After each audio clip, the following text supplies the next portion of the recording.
So, ito yung printer ko guys na L2010.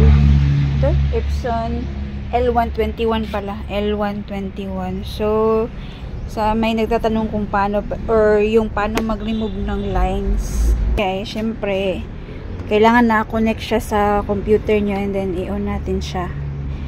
So, nagtatanong kayo kung pareho lang ba ang process doon sa ang power cleaning, kung pareho ba ang process niya dito sa L3110.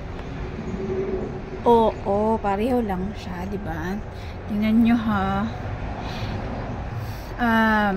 Punta tayo sa printer and scanner. Kung hindi nyo makita dito nyo, kasi ito automatic na sa akin. Kung hindi nyo makita, ilagay nyo lang dito sa search bar ninyo.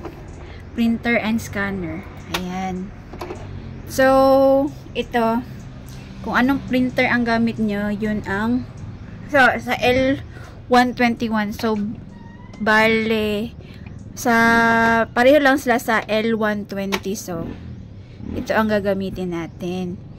So, ayan, dito tayo sa printing preferences. So, pag-click nyo yan, punta kayo sa maintenance. O, diba?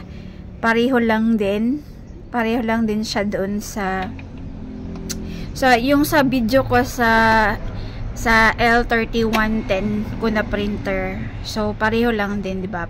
Pareho lang din ang process. So, para naman doon sa nagtanong kung ano, halimbawa, walang mga, kasi meron kasi kahit sa L3110, yung mga wala silang, ano yan, wala daw maintenance sa mga ano yan, wala daw maintenance doon sa, walang option na maintenance doon sa printer nila. So, ito may other option ako guys. Ito ang masasuggest ko sa inyo. So, kailangan nyo ng internet, punta kayo dito na website. Ito, nesabamedia.com. Ayan. Dito kayo i-route. So, yan, i-X nyo lang siya guys. So, dito, meron siyang option, diba? Paano ba? Ganito natin. Ayan. So, driver printer. So, maghahanap tayo ng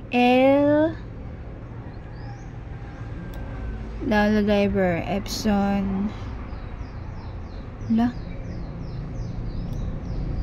Kailangan natin ba't mo lang Epson L2110? Hala. So, uloy.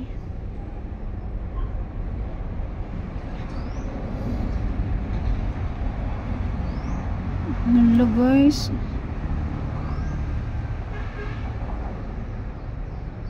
Kaya dito na lang resetter printer.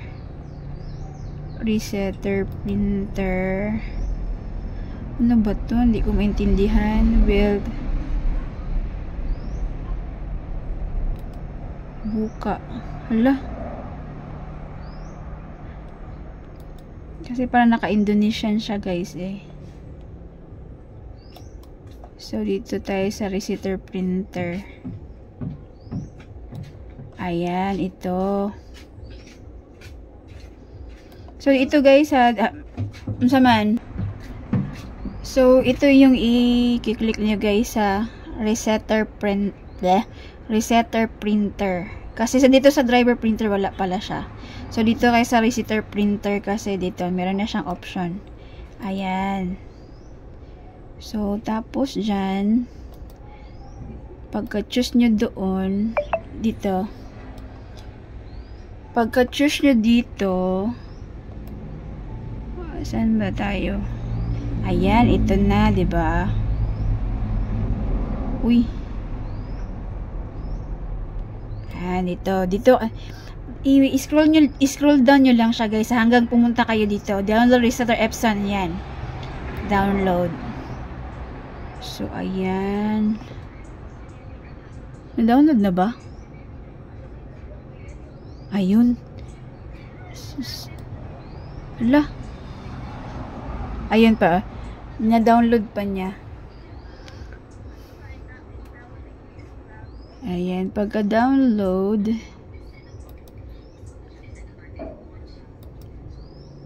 ayan. Ito siya, diba? And then, open natin. Open. Dapat guys. Ito dapat double click.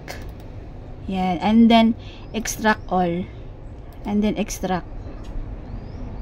And then, open na naman. Open. Uy. Ayan. So, iba na, diba? So, ito na. Diba?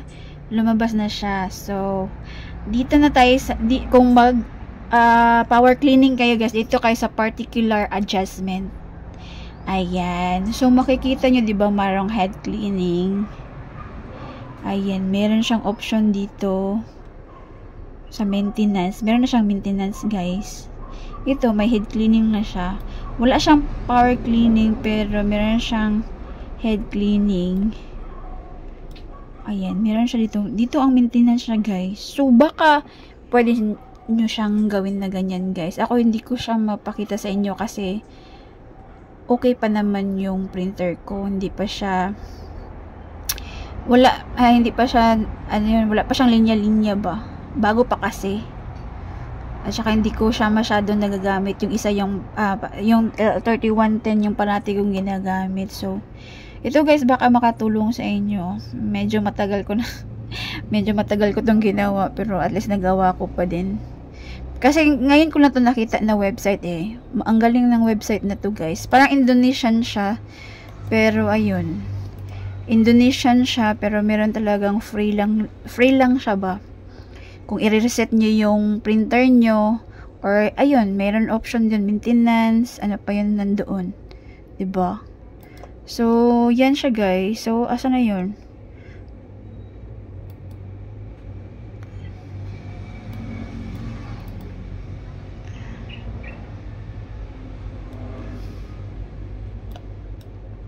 So, dito yun sa download.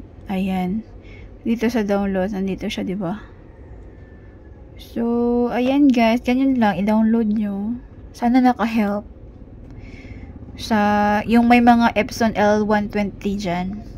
Ito yung option nyo. Kung wala kayong maintenance, talagang makita sa mga computer nyo. So, yun lang siya guys. Till next time.